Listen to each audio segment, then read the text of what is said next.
When I graduated college, the biggest stock in the S&P, a top five name was ExxonMobil. And it was top five for 28 years, 30 years, like an entire generation. Graduated, worked on Wall Street.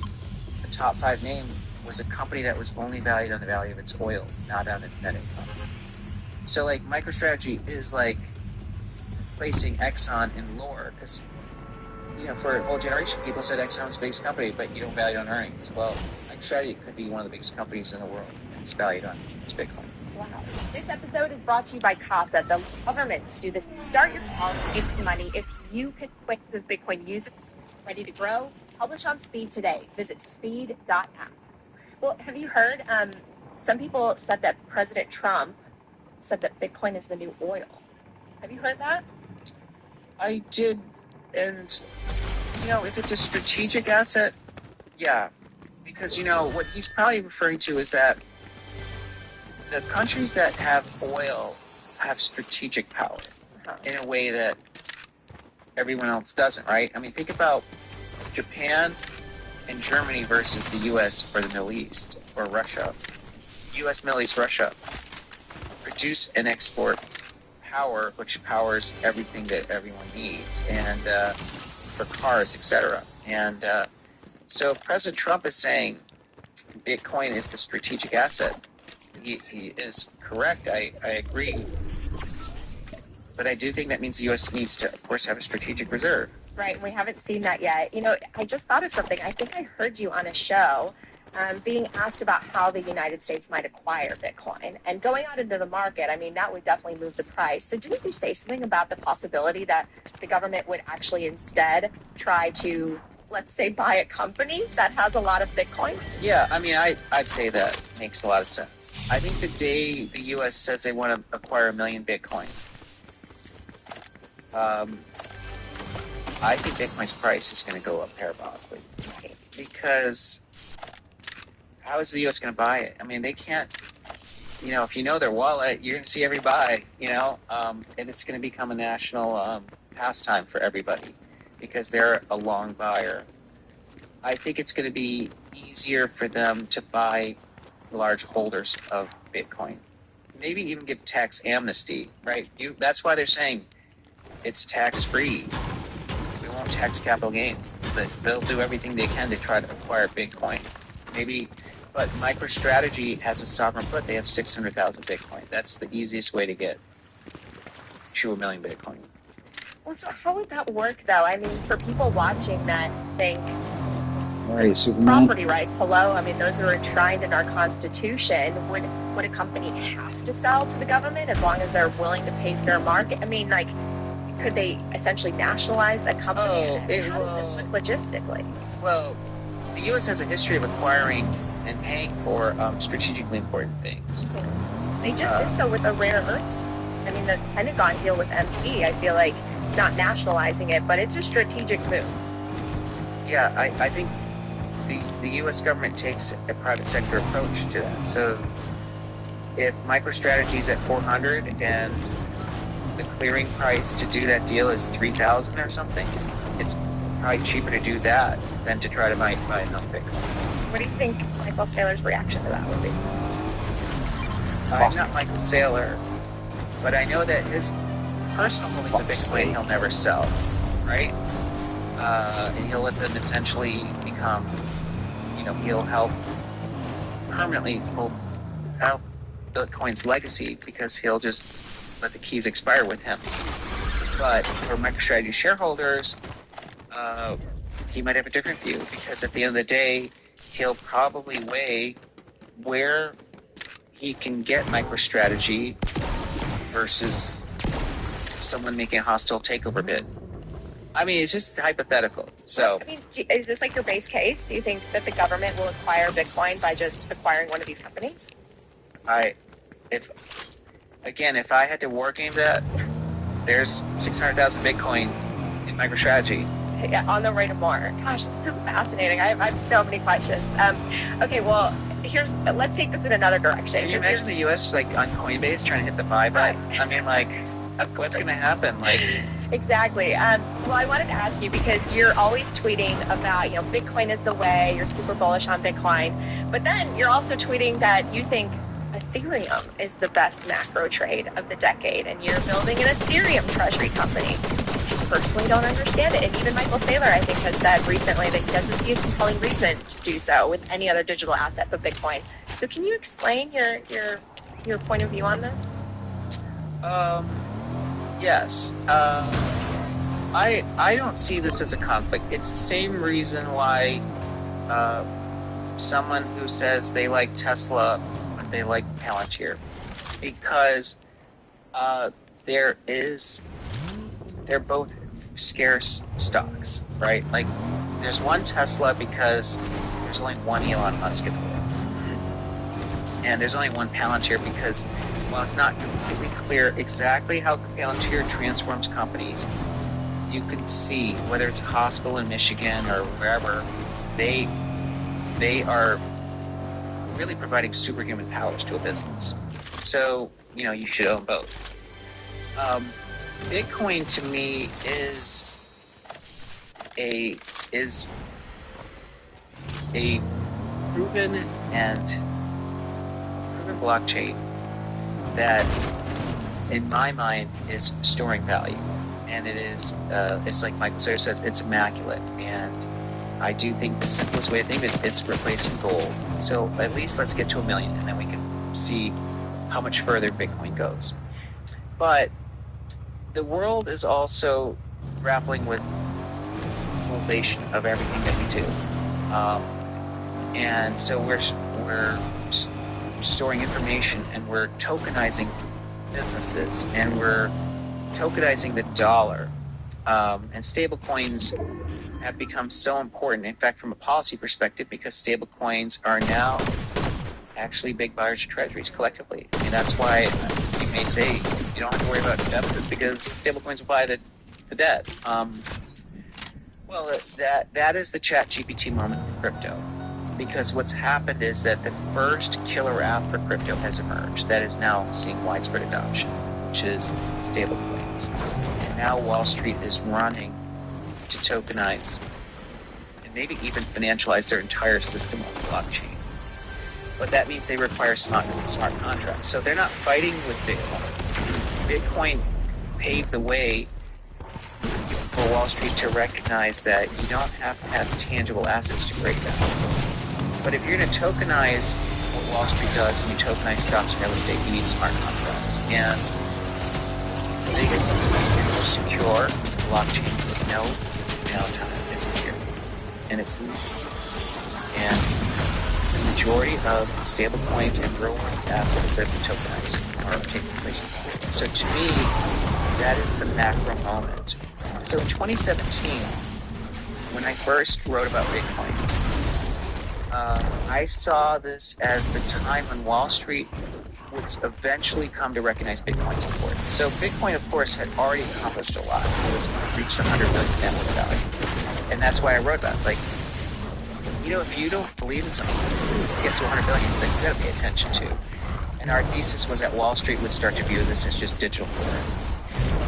Well, I think Ethereum is having its 2017 moment now, because now is the time that Wall Street will take tokenization seriously, and it's taking place on Ethereum. So I do think it is the biggest macro trade in this decade.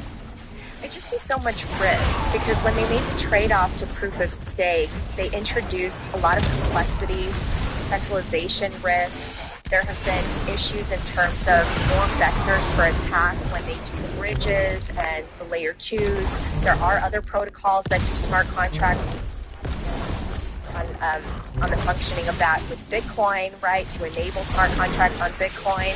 So how do you mitigate the risk in Ethereum that a lot of people see? I mean, the SEC could still classify it as a stealing. Yes, well, these risks that you described seem like smaller risks compared to the fragility of the banking system, right? So let's say, what is the financial system's value in the U.S. in the real world today? Well, the GDP is 80 trillion, and the financial system is 80 trillion, and that runs on plumbing that if you're raising risks, far more fragile. we are using trust vectors that are, in some cases, archaic systems, transfer agents that, rubber stamp things. I mean, look at the level of fraudulent activity on a traditional financial system ledger. JP Morgan, I think it's weak in terms of security for its customers and trying to do fraud prevention. Still, about 7% of their activity is suspicious. So you can't prevent infiltration. So is Ethereum superior to that? Yeah. I mean, so if you're comparing it to Bitcoin, we're comparing the wrong analog, is my opinion. So if you had to put all your money into one, though, over the next 10 years, would you choose Bitcoin or Ethereum? Now, why are we making that a choice? I'm just curious. If you could just only choose one. If I had to choose, because I'm chairman of mine, which is Ethereum Treasury, then I, of course, would choose Ethereum. Well, one of the reasons I asked is you had this great clip that I actually saw a couple months back of Stanley Druckenmiller, and he was talking about how you don't need to have 30 ideas, you don't need to diversify. In fact, one idea strongly held can actually outperform everything else. And actually, you didn't say one idea. Okay, so it says a couple of ideas. You only need a couple ideas. Well, so that's why I'm asking you why it's one. Okay, fair enough. I've actually my ideas. Yeah. But I'm just going to say, in my 30 years of investment history, investing experience, I've never been told to have only one choice, and I've never seen anyone make a good decision based on one choice. All right, fair enough. One thing I do believe in is free markets. Let's see what happens over the next 10 years. Yeah. Anything else you want to share that people should really be paying attention to, that you've been watching closely, or that we should be looking out for?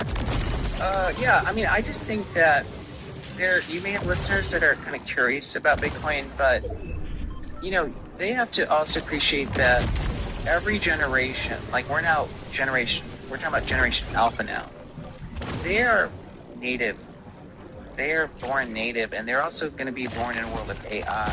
And so this idea of physical money and only physical things represent value, it's not going to exist. So I think that's why Bitcoin's future, the best years are still ahead. For crypto, Bitcoin, obviously, and Ethereum. Not everyone will agree on Ethereum, but because we have another generation of people and decision makers that are really growing up as in a world where AI is prevalent in their lives, and then really a token economy. So I think the best years are still ahead. Yeah, the AI revolution is so fascinating to me. It's going to change everything that we do, just like the internet did. Some of it's scary, but I love that you are one of the people that's very hopeful, very positive about it. So, Tom, thanks so much for joining me. Really appreciate it. Where can people follow your work? And executing a strategy, that is the scarce part. MicroStrategy has already proven that their strategy works, because they started on August 12th, 2020. They bought 260 million Bitcoin. The stock was $13. Now they own close to 5% of the Bitcoin network. Yeah. And they announced a huge buy last week, but the stock is 400. It's gone up 30 times. So that's truly executed in a masterful way. I don't know if the 50 other Bitcoin treasury companies are, I don't know how many are. I actually looked at that website. BitcoinTreasuries.net. Yeah, and there's like 50 companies. Not all of them are doing treasury strategies. Right. But I think a handful will emerge as winners, but not everyone. Are you bullish on some over others? Like, can you name any? Well, I would say, again, I don't necessarily want to recommend one or the other, except for one that's in our granny shots. But I'd say that there's been differentiation, like there's a geographic differentiation. So in Japan, there aren't ETFs, so Metaplanet's been amazing, and in the UK, there's a handful of names, and then there's one just emerged in Korea. So it's a geographically diverse thing. They have an opportunity to distinguish themselves, but because of what I've seen in treasuries, there is a certain alchemy that MicroStrategy has, which is MicroStrategy has made MicroStrategy shareholders into customers. I mean, he has orange pilled every shareholder in MicroStrategy. and he has maintained a premium, and he has transformed capital markets. That is what needs to be done for these other treasuries to be successful, and not everyone probably has that combination. And which one's in your granny shot? I think I know. Yeah, Similar Scientific is. In full disclosure, I'm on the board. Why did you choose that one in particular? Well, I like what Eric's doing. So he's taking a slightly different approach, and you need to give time to work, which is he wants to say, I want Bitcoin as a treasury strategy, and I'm going to use capital markets to stack my Bitcoin sats. But he also wants to have a profitable operation that can fund the cash flow into building more Bitcoin. Now, at the moment, some shareholders are like, that's not MicroStrategy. I want pure Bitcoin treasury. And that's not Eric's approach. I like Eric's approach. So you just want to give time, and he's brought some folks on board, including you, to really help amplify his message. So, for us as a mid-granny shot, it's in our mid-cap research portfolio. Bitcoin's 120,000. You're buying $120,000 Bitcoin. So it's acquiring more Bitcoin all the time. And if Bitcoin goes to $1 million, then Similar Scientific is going to go up proportionally. So we crossed 5,000 Bitcoin on our way to 10,000, so we appreciate the bullish sentiment. Yeah. Do you have a take on the preferreds that Strategy has issued? Well, that's very novel, and it of course it has a framework. Michael Saylor's view is that Bitcoin's going to compound at a rate that justifies any relative level of liability that normally would be tough to stomach, and so that's why he's created these structures. But they've been enormously successful products, and of course, he could change and refinance them at any time. So I think the main thing is Michael Saylor. Michael Saylor is changing the reality of the stock market, and the reason is that he probably will end up being potentially the largest company in the stock market. Okay, especially if Bitcoin goes to $1 million. Yet he doesn't generate GAAP net income to justify it. He's based solely on the value of his balance sheet, and but that's not new to history. Because when I graduated college, the biggest stock in the S&P, the top 5 name was ExxonMobil. I just want to hear that one. And it was top 5 for 28 years, 30 years, like the entire generation. Graduated, worked on Wall Street. The top 5 name was a company that was only valued on the value of its oil, not on its net income. So, like, MicroStrategy is like placing Exxon in lower, because for a whole generation, people said Exxon was the biggest company, but you don't value on earnings. Well, MicroStrategy could be one of the biggest companies in the world, and it's valued on its Bitcoin. Wow. This episode is brought to you by Casa, the leader in Bitcoin self-custody. So we crossed 5,000 Bitcoin on our way to 10,000, so we appreciate the bullish sentiment. Yeah. Do you have a take on the preferreds that Strategy has issued? Well, that's very novel, and it of course it has a framework. Michael Saylor's view is that Bitcoin's going to compound at a rate that justifies any relative level of liability that normally would be tough to stomach, and so that's why he's created these structures. But they've been enormously successful products, and of course he could change and refinance them at any time. So I think the main thing is Michael Saylor. Michael Saylor is changing the reality of the stock market, and the reason is that he probably will end up being potentially the largest company in the stock market. Okay, especially if Bitcoin goes to $1 million. Yet he doesn't generate GAAP net income to justify it. He's based solely on the value of his balance sheet, and but that's not new to history. Because when I graduated college. The biggest stock in the S&P, a top 5 name was ExxonMobil. And it was top 5 for 28 years, 30 years, like an entire generation. Graduated, worked on Wall Street. The top 5 name was a company that was only valued on the value of its oil, not on its net income. So like MicroStrategy is like placing Exxon in lower. That was fucking weird. For a whole generation, people said Exxon was the biggest company, but you don't value it on earnings. Well, MicroStrategy could be one of the biggest companies in the world, and it's valued on its Bitcoin. Wow. This episode is brought to you by Casa, the leader in Bitcoin self-custody solutions, helping people like me secure their wealth with simple, powerful, multi-key vaults. And now Casa is here to help businesses and even governments do the same. Introducing Casa Business, a secure, easy-to-use 3-key vault designed for small and large businesses, with team signing capabilities and a web dashboard. Start your Bitcoin treasury the secure way and protect your assets.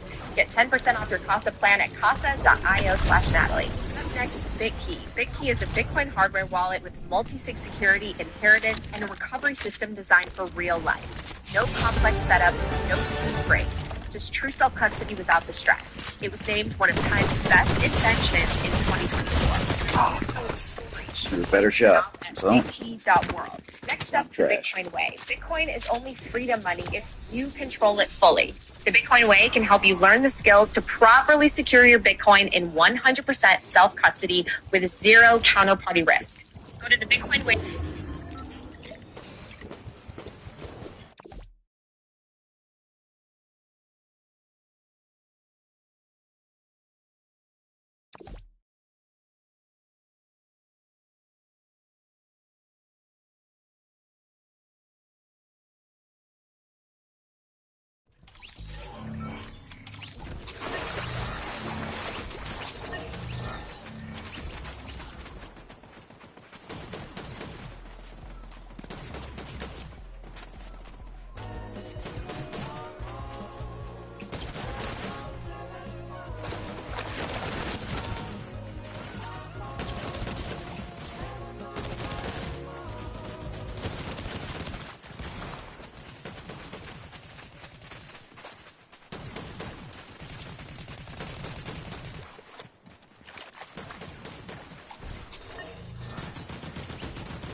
So President Trump is saying Bitcoin is the strategic asset.